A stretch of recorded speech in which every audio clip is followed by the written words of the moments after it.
Headwaters is brought to you by the Glacier National Park Conservancy.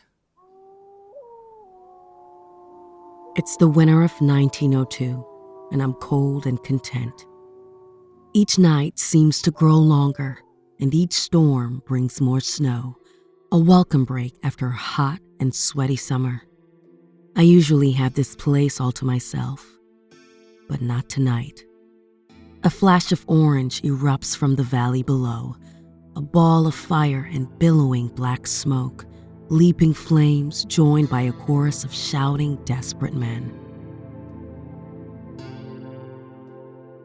It all started a few years ago with the sound of footsteps in the valley below. Men sharing around a campfire the story of what brought them here.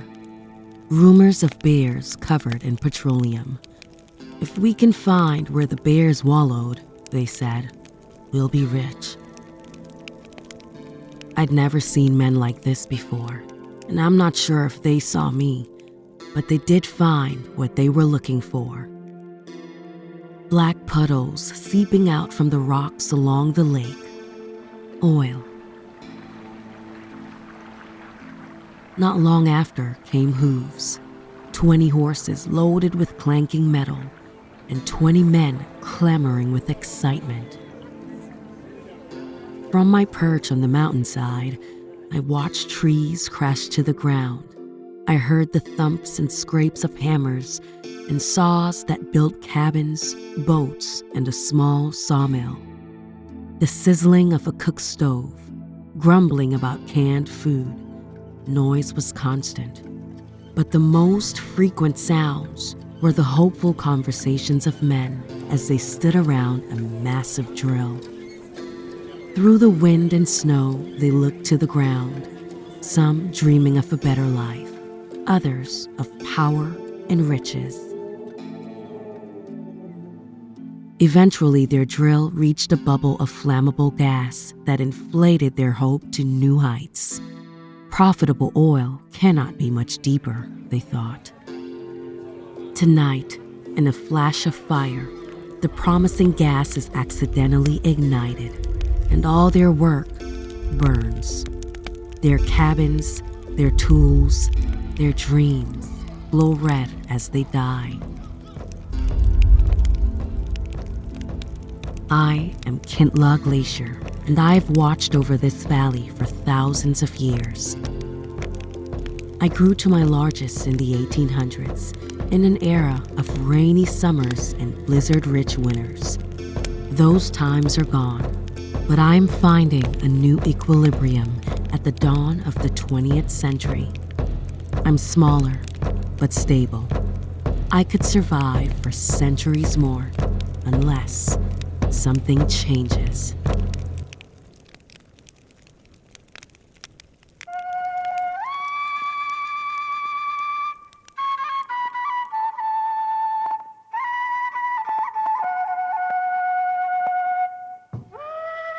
Welcome to Headwaters, a show about how Glacier National Park is connected to everything else. I'm Daniel. This is season 3, and it's all about how this place became what it is today.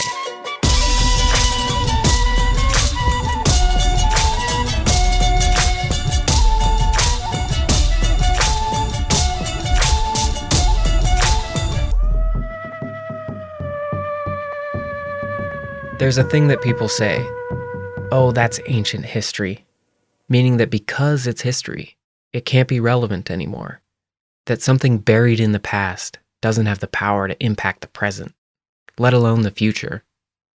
But I don't buy that.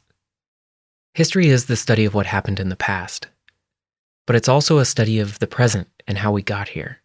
This episode is about the search for oil here, around 1900, before this place was known as Glacier. But this story is also about how the past and the future can get tangled up. The climate crisis has a history here. It goes back more than a century. The very first oil well in Montana was drilled in what is now the park. It's a surprising story about the way history is always closer than we think. This season, we're looking at history from different angles. And before we turn back the clock, I want to start with the world today. This is Gabby, Gabby, you've been talking and interviewing young people all summer long. Yeah, to talk about climate change and to learn how they cope with it. And it varies. Some use poetry, some use humor. And a good place to start is a trip I took to Browning High School, right outside of the park.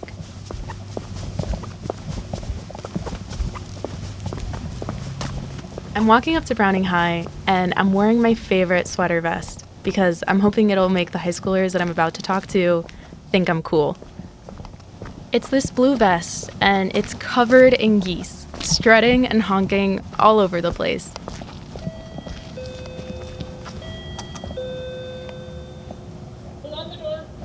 Thank you.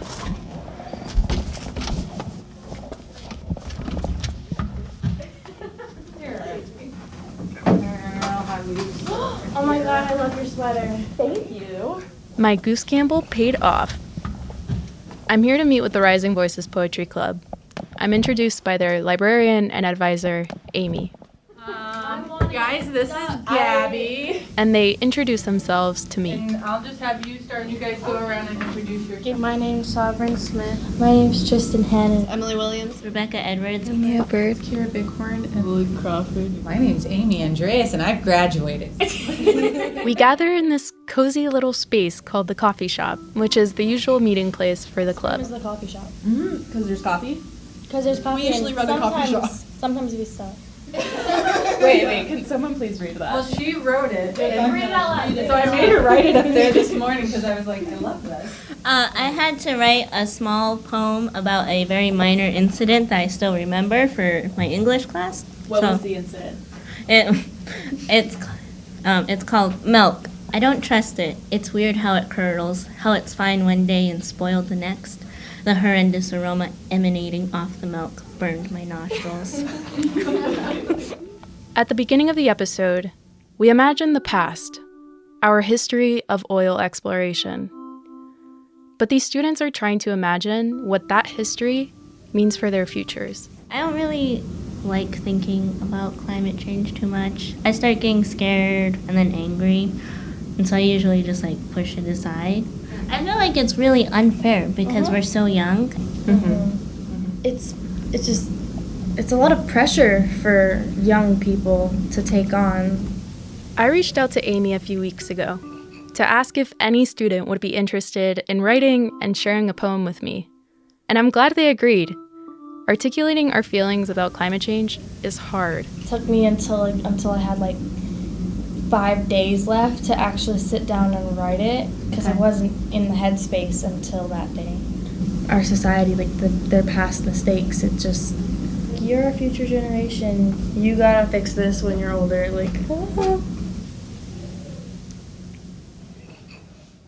Surveys show that Glacier County, where these students live, ranks the highest in the state for concern about climate change. And you can hear that in their poems. Terminus by Lily Crawford. Her air whispers of decay, melting the Antarctic's frozen waters, breathing fumes through branches, traveling with every howling wind increasing slowly, soon becoming, over time, like dominoes, slightly too far apart, just close enough to gently knock over the next. Every crash gets closer and closer, then all at once, noticeable within one's own lifetime, things begin to shift. Lily, so what was that about? The world is kind of dying a little bit, and that makes me sad.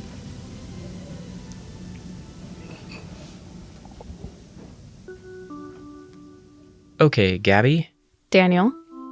we looked forward. You talked to young people about their futures. But now, let's look backwards. How did we get here? Of course, the climate has changed naturally in the past, but today, the biggest cause by far is burning fossil fuels like oil. Yeah, this is a good place to start. I think of Earth's atmosphere, it's like a blanket surrounding the planet. And when we burn fossil fuels like oil, that releases greenhouse gases into the air, gases like carbon dioxide. And those gases trap heat. That's, I guess, why they call them greenhouse gases. They get added to the atmosphere and they make that blanket thicker and thicker, trapping more heat.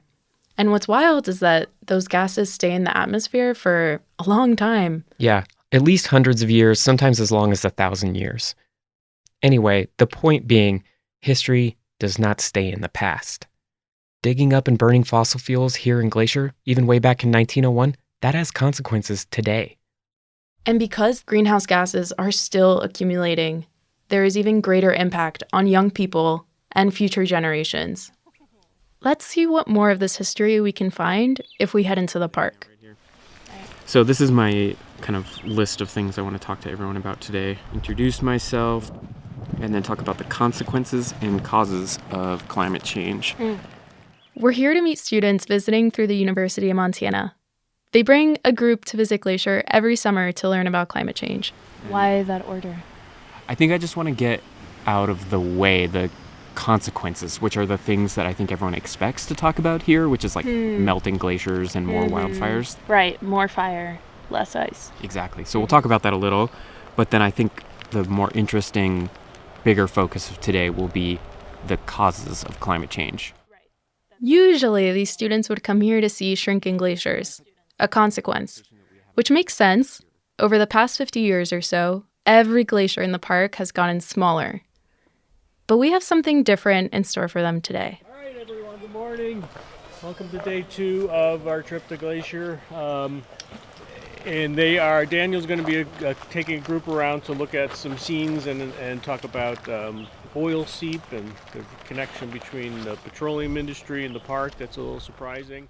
But before that, we're going to try to see one of the most famous glaciers in the park, Grinnell.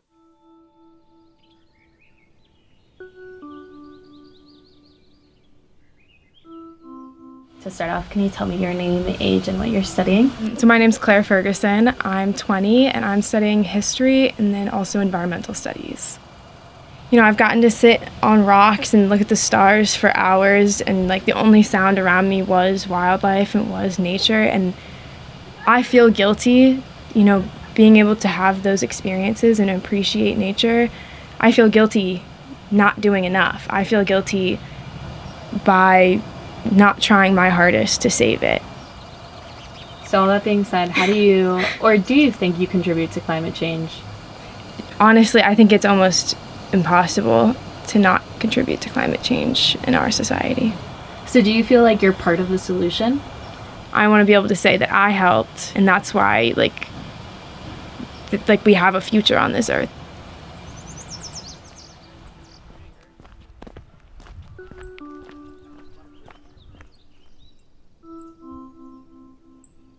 So we're hiking along the shore of Grinnell Lake, and I'm getting distracted trying to spot a yellow warbler that I can hear but can't see.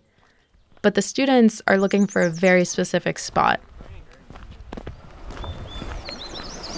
One of these photos was taken in 1888, the other was taken in 1914, and they're both looking at Grinnell Glacier from this bend in the stream. And we're trying to repeat those photos. But it's kind of hard to find. It is kind of hard to find, and that's what we're trying to do right now, and we're going to do some bushwhacking down the stream and hopefully get to the spot to where those photos were taken. But a lot of the vegetation is different, so we're having a hard time finding it.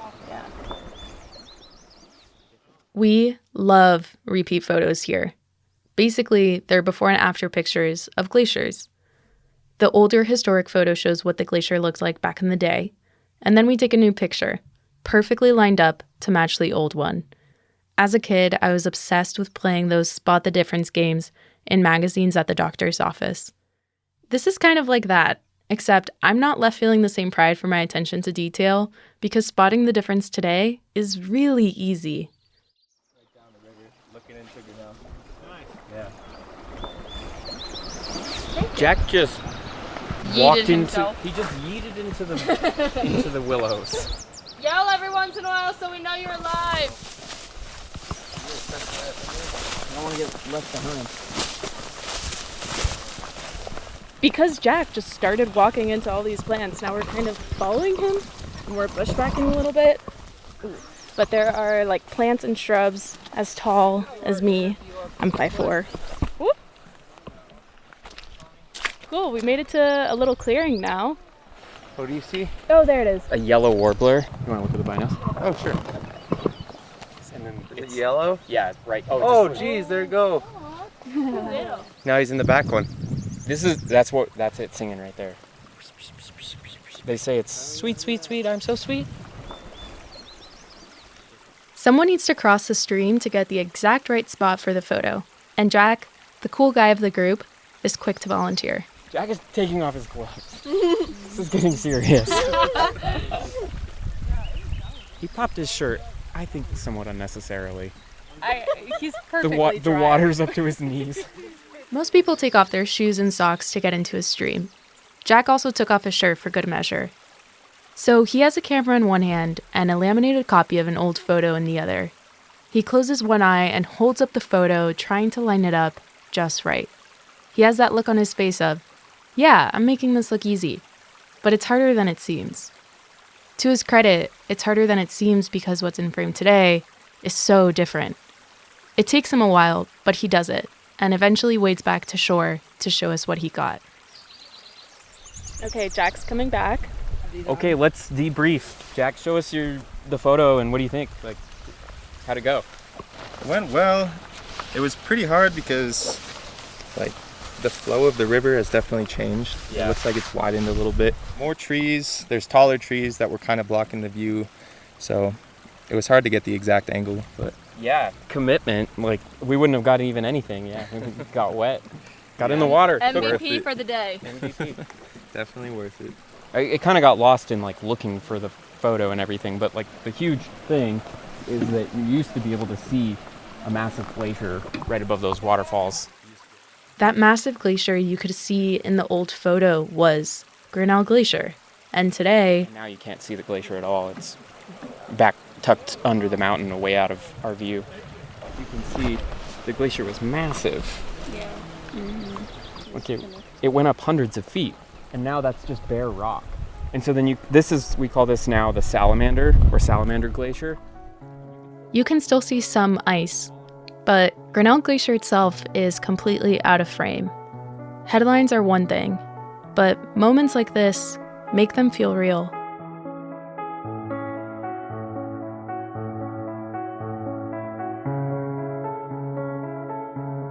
Yes, my name's Sylvia Blodorn. I'm 18. It's a sad thing to look at because the thing with the receding glaciers is that, like, I'm not going to be able to see what people saw 100 years ago, and my kids aren't going to be able to see what I'm seeing, and, like, you know, on and on. So we're kind of watching the destruction happen in a way, and it's hard, but it's also necessary.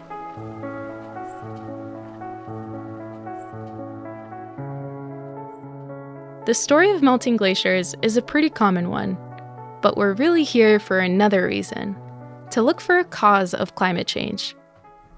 Oil. You know how bears have very powerful noses? They're very good at smelling things. They love smelly stuff. There are early stories from before a glacier was established of bears sniffing out muck and rolling in it, and the people following these stinky, messy, dirty bears and realizing that they were covered in oil. These traders, they're trading furs and pelts and animal skins, and they're coming across these bear pelts. They smell like gas or kerosene or oil. So early people looking to make it rich start following these bears, and the bears end up leading them to oil seeps inside what is now Glacier National Park. I picture the scene in my head, and I imagine little cartoon men in old-timey clothes running around looking for oil. And as soon as they smell the bear pelts, their eyes change to big green dollar signs. And when the bear leads them to the oil seep, the dollar signs in their eyes are replaced by even bigger ones. The very first oil well in Montana was drilled in the North Fork of the park at the head of Kintla Lake, right below Kintla Glacier, by a company called the Butte Oil Company. The Butte Oil Company began drilling at Kintla in 1901. The company's 6 employees put up an 80-foot derrick at the head of the lake. Their expenses were high and production was slow, and money was running out.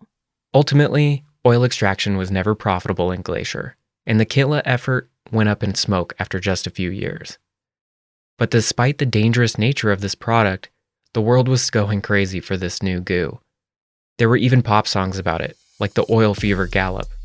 It's not really the kind of business a family might start to serve a small town. Not then and not now. It required a lot of capital to get started. Before failing, the oil well at Kintla Lake sucked up $40,000. About $1.4 million today, adjusted for inflation. Instead, oil had the appeal of a slot machine. It was the kind of thing that could make anyone filthy rich overnight.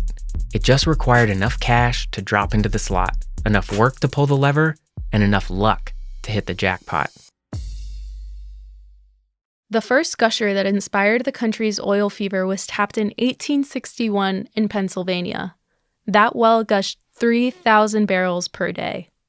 And like the one at Kintla Lake decades later, when the oil from that well shot into the air, something ignited the escaping gases, setting off an explosion that killed 19 people and blazed on for 3 days. And just as the oil fever broke at Kintla Lake, it spread to Many Glacier, then on to Waterton Lakes National Park. Now, we're following Daniel around Many Glacier because he thinks he can lead us to a place where oil is seeping out of the ground. So I have a cool photo. But you can see Grinnell Glacier right there in the background with the Salamander Glacier above it. That's an oil well right in the center of the photo. And then you have the causes of climate change and then what would become the consequences in the background, the Grinnell Glacier. But what isn't pictured is the carbon dioxide that was being released and building up in the atmosphere. Yeah, I didn't. Hopefully, I don't know. I want to build the excitement about an oil seep, but I also don't know if we'll be able to see anything. Yeah, you're gonna disappoint us.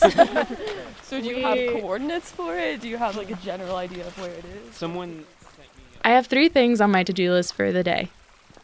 Find a melting glacier, check. Find a yellow warbler, check. Find oil, working on it. Someone sent me a picture of a map, but it's also not like a spring of oil like spouting out of the rocks. It's more like a general area where oil kind of oozes up through the gravel. Yeah. So the oil seep is like along the creek, kind of on the bank. So we aren't lost, but we don't know exactly where we're going. Not lost, just wandering. I've seen that on a t-shirt. The plan is to show the students a raw source material for climate change, oil. But it's proving to be a bit more of a challenge than we thought for 2 reasons. It's hard to look for something you haven't seen before, and even more so when that thing is underground. I don't think this is the trail I've been on before. Oh, there it is. Yeah. You think it's right here? I see just a little path. Yeah. Okay, it looks like it could be here. It took us kind of a while to find the right spot. Unless there's another spot like this, like right up there, then I think this has got to be it. Okay, everyone, time to dig for oil. We have no shovels. Wait, so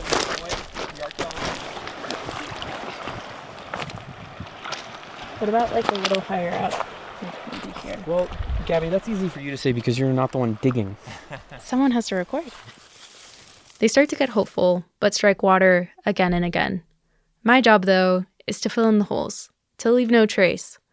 A job I'm good at because my big boots keep doing it on accident. Where it was like, there's a curve. Gabby, you just filled in our hole.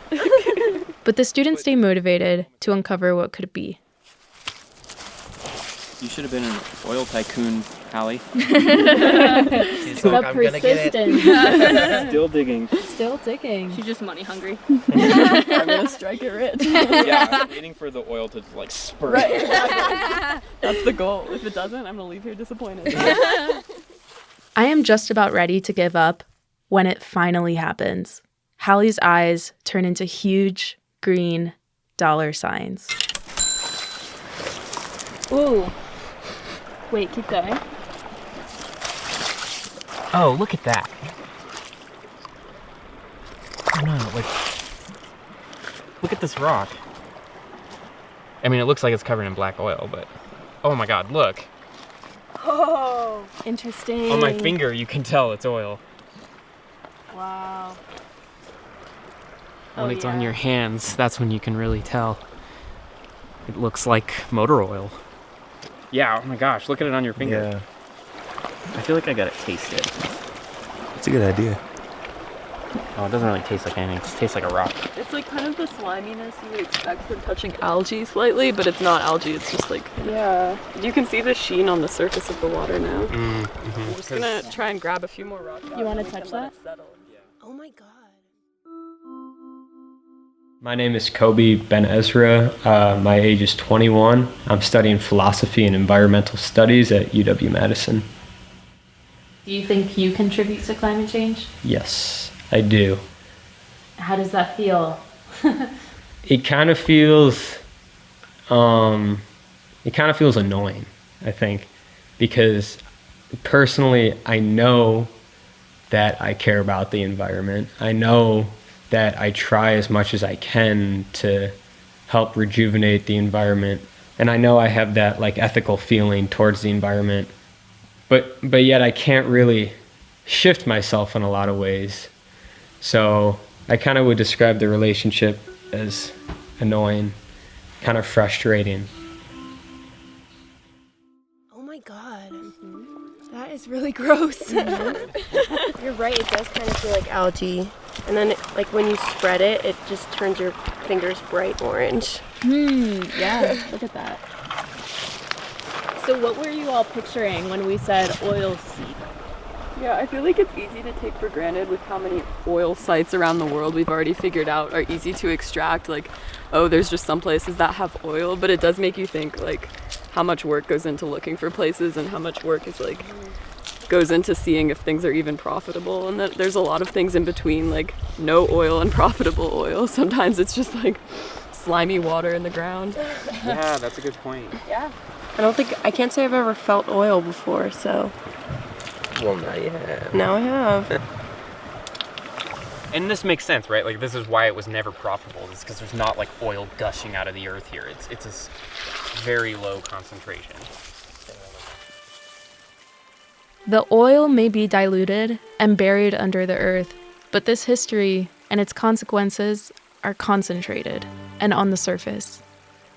The stains left on fingers will wash away, but the stains of this history won't. So the park has a real history with fossil fuel and extractive industry. Also logging and mining and, of course, fur trapping. People have been trying to extract wealth out of this place for a long time, and most of it didn't work. There wasn't really good enough oil or gas to make profit. In the end, the thing that turned out to be most profitable was tourism. Yeah. And the Great Northern Railway really saw that and was able to capture that wealth. Yeah, it makes you think like what this place might look like if they were able to extract money from oil here. Especially, I'm from Bakersfield, where there's a huge oil industry, and the entire city is just covered in oil rigs, and it's one of our like most beautiful hikes. And if you search up hikes in Bakersfield, is Panorama Park, and it's overlook of an oil field, and it's pretty gross looking. And we have a lot of problems there with air pollution and water pollution, so it makes it hard to live there. So I'm glad that this place that we weren't able to make money from oil here.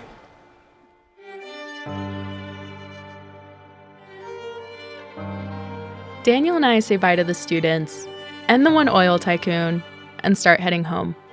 As we drive out of Many Glacier, I look in the side view mirror to see this valley fade into the distance. And something catches my eye. Objects in mirror are closer than they appear. I've seen this helpful reminder 1,000 times, but today it takes on a deeper meaning. All of us depend on fossil fuels in so many ways, and yet this is a crisis set in motion over 150 years ago. Sometimes history and historical moments can feel so distant, but this doesn't feel so far away. These choices made 150 years ago, they are closer than they appear.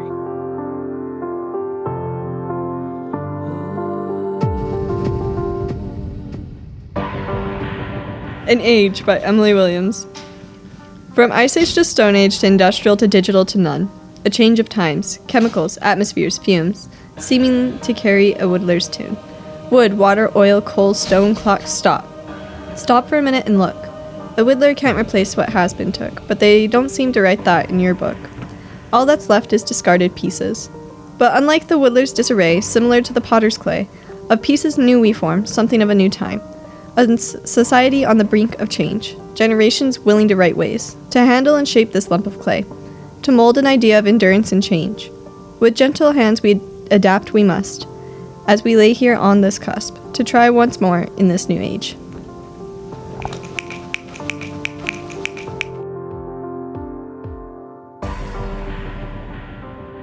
Headwaters is a production of Glacier National Park, with support from our partner, the Glacier National Park Conservancy. This season of Headwaters was made by me, Daniel Lombardi, Perry Sassnet, Michael Feist, and Gabby Esavari. Frank Waln wrote and performed our music, and Eric Carlson created this season's cover art. Special thanks this episode to the instructors and all their students. Jim Elser with the Flathead Biological Station, Dalton, Sylvia, Jack, Hallie, Megan, you're awesome. Mark Hansen with the Wild Rockies Field Institute, and all your students, you really got me thinking. Kobe, Kaylee, Claire, Margaret, Julia, Delaney, Catalina, Catherine, Serendipity, Lily, also awesome. And of course, big thank you to Amy Andreas with the Rising Voices Poetry Club at Browning High. Kiara, Emea, Lily, Vita, Rebecca, Tristan, Sovereign, Emily. Thanks for sharing your coffee shop and good vibes. Thanks for listening. Next time on Headwaters, we travel back in time over 12,000 years to discover a frozen world full of surprises. I think the Missoula floods are nearly incomprehensible in today's society. Living, breathing mammoth, not the bones, the dead part. You're looking at living behavior. Think about how they must have been comparing their lives to other species. Must have made those people feel like they were on the edge of tomorrow. That's next time on Headwaters. Hey, Andrew. Hey, Gabby. So Headwaters is supported by the Glacier National Park Conservancy. Yes. What else do you guys support? Another project that we support in the park is Hawkwatch, and I heard that you got to be involved with Hawkwatch this year. What was that like? It was amazing. It was amazing. We saw so many golden eagles. I was up there for 2 days, and it was a really beautiful experience. Yeah, so Hawkwatch is a raptor monitoring program where park biologists and volunteers, they go out and they count how many birds and what species are migrating through the park. And they're collecting some really amazing data that's helping us understand what's happening with birds in this region. Absolutely. It's so important. Yeah, so thank you for being involved, and we're excited to keep Hawkwatch going. So if people want to learn more about Hawkwatch and other projects that the Glacier National Park Conservancy supports, where can they go? Yeah, they should check out our website, visit glacier.org.